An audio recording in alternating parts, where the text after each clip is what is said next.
শরীয়তপুরের জাজিরায় পদ্মার ডান তীর রক্ষা বাঁধ এলাকায় ভাঙন থামছেই না।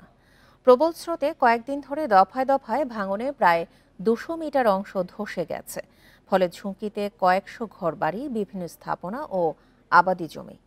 ঠিকাদারের গাফিলতিতে সময়মতো কাজ শেষ না হওয়ায় ভাঙন, অভিযোগ স্থানীয়দের। দ্রুত কাজ শেষ না হলে পুরো বাঁধই হুমকিতে পড়ার শঙ্কায় পাওব। বান্ডেল থাকলে প্রতি সেনমানিতে টাকা বাঁচবে। বিকাশ সেনমানি বান্ডেল কিনে জিতুন প্রতি লেনদেনে। ভাঙন ঠেকাতে 2023 সালের মে মাসে জাজিরায় পদ্মা নদীর ডান তীর রক্ষা বাঁধ নির্মাণ শুরু করে পানি উন্নয়ন বোর্ড।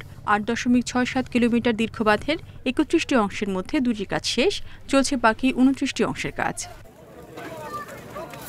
এবারের বর্ষায় জাজিরার উকিল উদ্দিন মুন্সিকান্দি ও পৈলান মোল্লাকান্দি এলাকায় ব্যাপক ভাঙন দেখা দিয়েছে। কয়েকদিনই ধসে গেছে বাঁধের 200 মিটার অংশ।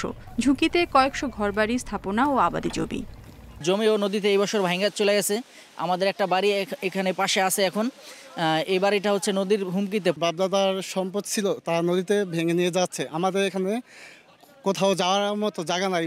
ভুক্তভোগীদের দাবি, ঠিকাদার প্রতিষ্ঠান খুলনা শিপইয়ার্ড লিমিটেড বাঁধের 3 নম্বর অংশের 225 মিটার জায়গায় সঠিক সময়ে কাজ শুরু করেনি, সেজন্যই দেখা দিয়েছে ভাঙন। এখান থেকে কয়েকটা প্যাকেজই করা হয়েছে, কিন্তু 3 নম্বর যে প্যাকেজটা এটা খুব বিলম্ব করে ফেলছে, যার কারণে আমাদের এই যে বাড়িঘর যা আছে এগুলো একটু ভাঙন কবলিতে পড়ে গেছেন। যারে দায়িত্ব দেওয়া হয়েছিল তাদের গাফিলতির কারণে ওখানে কোনো ড্রাম্পিং বা জিও ব্যাগ কিছুই ফেলানো হয়নি। এ কারণে তীব্র ভাঙন দেখা দিচ্ছে।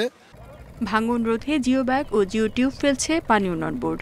দ্রুত কাজ শেষ করার জন্য এরই মধ্যে ঠিকাদারকে একাধিক চিঠি দেওয়ার কথা জানান পাওব কর্মকর্তারা। এখন যদি আমি কন্ট্রাক্ট বাতিল বা অন্য কিছুর মধ্যে যাই, নতুন ঠিকাদার আমাকে নিয়োগ দিতে হচ্ছে এই বর্ষার আগে, আর আমি পারবো না। যার জন্য আমাদের সর্বোচ্চ চেষ্টা থাকবে তাদেরকে সাথে নিয়েই, তাদেরকে যেভাবে হোক বলেই আমার হচ্ছে এই জিও ব্যাগের ডাম্পিংটা কন্টিনিউ রাখার। 859 কোটি টাকা ব্যয়ে পদ্মা নদী ডান তীর রক্ষা বাঁধ প্রকল্পের মেয়াদ শেষ হবে 2026 সালের জুনে। Independent news.